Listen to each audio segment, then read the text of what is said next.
மாவட்டத்திற்கு மாண்புமிகு முதலமைச்சர் அவர்கள் என்னை பொறுப்பு அமைச்சராக நியமித்த பிறகு இன்று பல்வேறு நலத்திட்ட உதவிகள், குறிப்பாக அந்த குடும்ப தலைவர்களுக்கு குடும்ப அட்டை, ஸ்மார்ட் அட்டை வழங்கும் நிகழ்ச்சி இன்றைக்கி கிட்டத்தட்ட 4500 பேர்களுக்கு வழங்கியிருக்கோம்.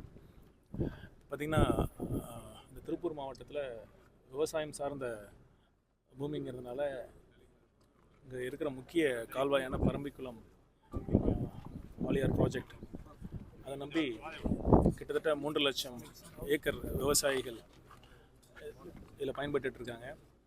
இதில் பல்வேறு பாசன சங்கங்கள் இருக்குது. இதில் கடைமடையில் இருக்கிற பகுதியில் அங்கே நீர் அங்கே வரதில்லை.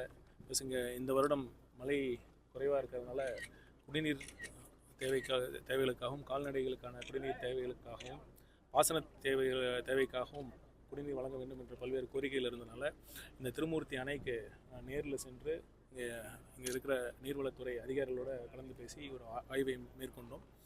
இன்று அந்த பல்வேறு பாசன சங்கங்கள் தலைவர்களுடைய ஒரு சந்திப்பு இருக்கிறது. அவர்களுடன் கலந்து உரையாடி ஒரு சுமூக முறையில் இந்த பிரச்சனைக்கு, இந்த நீர் பகிர்வு பிரச்சனைக்கு ஒரு தீர்வு எட்டப்படும் என்பதை நான் முதல்வர் அவர்கள் சார்பாக சொல்லிக்கொள்ள விரும்புகிறேன். அணையிலிருந்து மண்டல் மண் எடுக்கிறது அனுமதி அளிக்க முடியுங்களா? போன தடவை விவசாயிகள் கேட்ட பொழுது இந்த மாதிரி தண்ணீர் இருப்பு இருக்குன்னு சொல்லியிருந்தாங்க. பல்வேறு பகுதியில் எடுத்திருக்காங்க, இந்த 2 பகுதியிலையும் ஒன்றும் எடுக்காமல் இருக்காங்க. நான் அதை பற்றி நாங்கள் கலெக்டர்கிட்ட பேசி அந்த கண்டிப்பாக அது வாய்ப்பு இருந்தால் கண்டிப்பாக அது உரிய அனுமதி வழங்கப்படும். அப்புறம் திருமூர்த்தி டேமில் இன்னொரு விஷயம், இங்கே இருக்கிற சுற்றுலா அதிகாரிகளோடும் பேசினேன். ஒரு 18 கோடிக்கு இங்கே சுற்றுலா வளர்ச்சி அடைய ஒரு திட்டங்களை, ஒரு ப்ரொபோசல் அமைச்சிருக்காங்க. அதை பற்றியும் நான் மாண்புமிகு முதலமைச்சர்கிட்ட பேசி இங்கே இருக்கிற ஒரு சுற்றுலா தலமாக அதை மாற்றக்கூடிய ஒரு ஏற்பாடுகளையும் நான் முன்னெடுத்து செல்வேன் என்பதையும் நான் தெரிவித்துக் கொள்கிறேன். கடந்த பல வருடங்களாக இங்கே பல்வேறு கோரிக்கைகள் எதுவுமே நிலுவையில் தான் இருக்குது, நிறைவேற்றப்படலை. அதாவது அமராவதி அணை பூங்கா மேம்பாடு பண்ணுறது, இங்கே படகு இது பண்ணுறது, அதே மாதிரி மலைவாழ் மக்களுக்கு தேவையான வசதிகள், இதெல்லாம் இந்த இதில் நீங்கள் பொறுப்பு மக்களுக்கு சாலை வசதி அமைக்க நிதி ஒதுக்கீடு. அதான் இவர் ஏற்கனவே சொன்ன மாதிரி திருப்பூரில் இருக்கிற 2 முக்கிய சுற்றுலா தலங்கள் பார்த்தீங்கன்னா, ஒன்று அமராவதி அணை, ஒன்று திருமூர்த்தி அணை. இது 2 தலங்களையும் நம்ம இன்னும் மேம்படுத்த முடியும், சுற்றுலா தலங்களாக மேம்படுத்த முடியும். கண்டிப்பாக பண்ணுவோம். அப்புறம் நீங்கள் மலைவாழ் மக்கள் நிறையா இருக்காங்க, அவங்க கோரிக்கையெல்லாம் இப்போ மனு அளிச்சிருக்காங்க.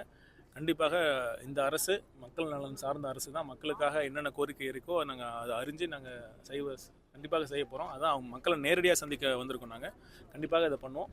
முடிந்த அளவுக்கு எவ்வளோ சீக்கிரமாக பண்ணுவோமோ அவ்வளோ சீக்கிரம் நாங்கள் பண்ணுவோம், படிப்படியாக பண்ணுவோம். ரைட், நன்றி. இப்போ 6 மாதம் வரைக்கும் இந்த ஆட்சியை பொறுத்திருந்து பார்ப்போம்னு சொல்லி எதிர்கட்சி தரப்பில் சொல்லியிருந்தாங்க. இன்றைக்கு கூட முன்னாள் முதல்வர் குறைந்த காலங்களில் அதிகமான குற்றச்சம்பவங்கள் நடக்கிறதா ஒரு பேட்டியில் சொல்லி இதில் அறிக்கை விட்டுருக்காரு. அது என்ன? இப்போ ஒரு டூர் போயிட்டு வந்துட்டு அந்த அறிக்கை விட்டுருக்காரு. பார்த்திங்கன்னா, குற்ற நிகழ்வுகள் நடக்குதுன்னா அது காரணம் என்ன? ஒன்று, அந்த முக்கிய பிரச்சனையே அந்த போதைப் பொருள் பயன்பாடு தான். அது இப்போ என்ன, இந்த 2 மாதம் தான் ஆரம்பிச்சுது தமிழ்நாட்டில். சட்டம் ஒழுங்கு பிரச்சனைக்கு ஒரு முக்கிய காரணமாக இருந்த ஒரு டிஜிபியே போடாமல் இருக்கிற சூழல் இருந்தது. பார்த்திங்கன்னா 2-3 வருஷமாக போடாமல் இருந்தாங்க.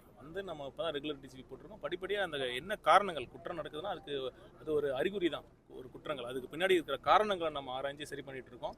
கண்டிப்பாக பாருங்கள், வரும் காலங்களில் முதல்வர் அவர்கள் ஒரு தெளிவான காவல்துறைக்கு ஒரு அறிவுரை வழங்கியிருக்காரு. இப்போது அரசியல் தலையீடு முற்றிலும் இருக்காது. யார் தவறு செஞ்சிருந்தாலும், அது எந்த கட்சியை சார்ந்தவராக இருந்தாலும் பாரபட்சமின்றி நடவடிக்கை எடுக்கப்படும். இந்த ஒரு பெரிய ஒரு உத்தரவாதமே பார்த்திங்கன்னா காவல்துறைக்கு ஒரு இண்டிபெண்டன்ஸ், ஒரு சுதந்திரமான ஒரு செயல்படக்கூடிய ஒரு சூழலை உருவாக்கி கொடுத்துருக்கு. கண்டிப்பாக குற்றங்கள் படிப்படியாக குறையும். தமிழ்நாட்டில் போதைப் பொருள் பயன்பாடும் முற்றிலும் ஒழிக்கப்படும். பார்த்திங்கன்னா கண்டிப்பாக குற்றங்கள் படிப்படியாக குறையும். தேங்க்யூ, நன்றி.